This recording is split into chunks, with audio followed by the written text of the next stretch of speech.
రాష్ట్ర హైకోర్టు మొదటి మహిళా ప్రధాన న్యాయమూర్తిగా జస్టిస్ లీసా గిల్ ప్రమాణం చేశారు.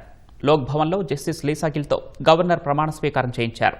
హైకోర్టు న్యాయమూర్తులు, ఇతర అధికారులు ఆమెకు శుభాకాంక్షలు తెలిపారు. ఆంధ్రప్రదేశ్ హైకోర్టు ప్రస్తుత సీజే జస్టిస్ ధీరజ్ సింగ్ ఠాకూర్ పదవీ విరమణ చేయడంతో ఆ బాధ్యతలను జస్టిస్ లీసా గిల్ చేపట్టారు. ఏపీ హైకోర్టు తొలి మహిళా ప్రధాన న్యాయమూర్తిగా నియమితులైన ఆమె విజయవాడలోని లోక్ భవన్లో ప్రమాణ స్వీకారం చేశారు. గవర్నర్ జస్టిస్ అబ్దుల్ నజీర్ ప్రమాణ స్వీకారం చేయించారు. ఈ కార్యక్రమానికి రాష్ట్ర ప్రభుత్వ ఉన్నత స్థాయి అధికారులు హాజరయ్యారు.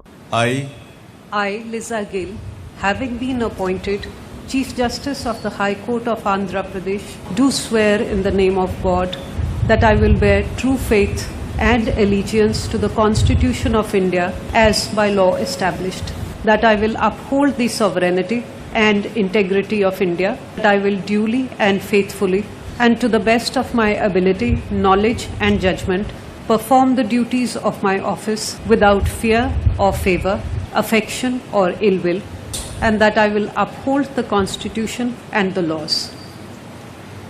జస్టిస్ లీసా గిల్కు న్యాయ వ్యవస్థలో 35 ఏళ్లకు పైగా సుదీర్ఘ అనుభవం ఉంది. మాజీ న్యాయమూర్తి జస్టిస్ హర్పూల్ సింగ్ బ్రార్ కుమార్తె అయిన జస్టిస్ లీసా గిల్ నవంబర్ 17, 1966న చండీగఢ్లో జన్మించారు. పంజాబ్ విశ్వవిద్యాలయం నుంచి BA, LLB, LLM పూర్తి చేశారు. 1990లో న్యాయవాదిగా నమోదు చేసుకుని పంజాబ్, హర్యానా హైకోర్టులో ప్రాక్టీస్ మొదలుపెట్టారు.